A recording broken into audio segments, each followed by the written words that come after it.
Hi everyone and welcome back to English with Iz. Today we're going to look at adjectives that you can use to describe food. Food is one of my favorite topics. I could talk about food for hours on end. So firstly, I'm going to introduce you to some adjectives that you can use to describe the taste of something, which essentially refers to the flavor or perceived flavor of something.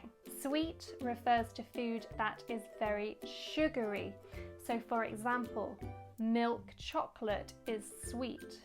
White chocolate is very sweet.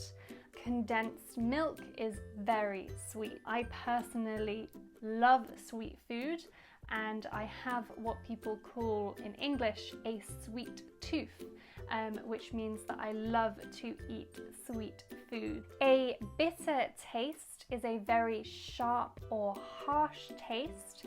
It's probably better if I just give you some examples of food that taste bitter. So for example, now we all love chocolate, but if you've ever tried natural cocoa powder, you'll find it has a very strong, harsh taste, at least the natural form of it.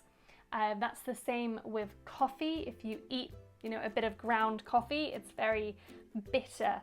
It hasn't really got a very nice taste until it's mixed with water and milk and whatever else. A lot of people say that green tea tastes quite bitter. I like green tea, but I agree that it is quite bitter in taste. Moving on to the word rich, which refers to a very heavy taste. Now, rich food contains a large quantity of a particular product or substance, specifically cream or fat. Usually, if you eat something very rich, you feel very full and you can't eat a lot more. Now, sour is used to describe a very acidic taste. A lemon has a very sour taste, as does a lot of other citric fruit. And then also vinegar has a very sour taste.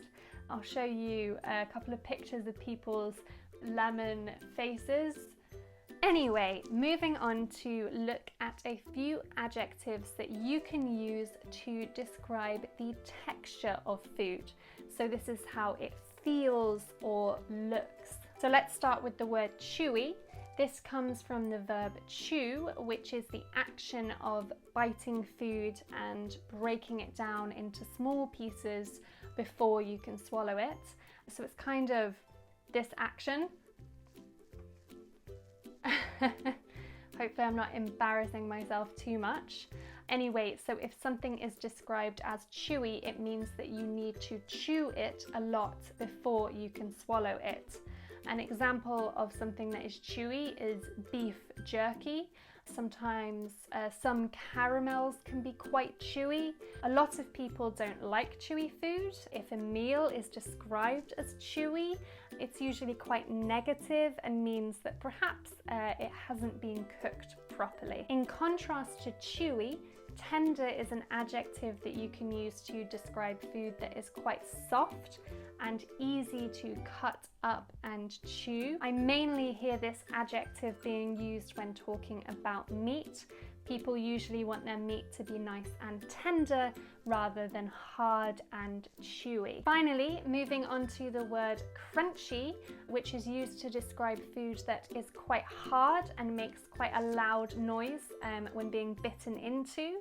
Crisps are very crunchy. They make a noise when you bite into them. It can be quite annoying if you're at the cinema and you hear someone crunching into crunchy crisps. I quite like my bread to be crunchy. Other people prefer it soft. I usually toast my bread so that it's nice and crunchy. This is quite a versatile adjective and could be used to describe many different types of food. Anyway, thank you for watching. All this talk of food is actually making me quite hungry, so I think I'm gonna have to say goodbye in a minute.